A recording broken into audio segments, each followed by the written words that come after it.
Let's build a McDonald's food delivery app in seconds.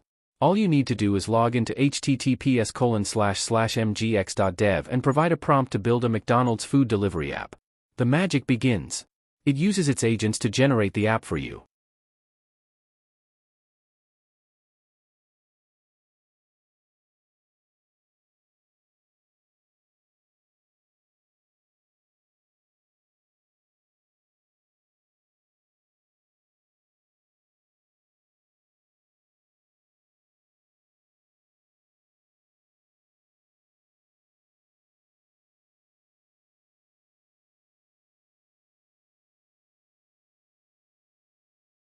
After the app is built, you can deploy it to production, and it will be available for your access.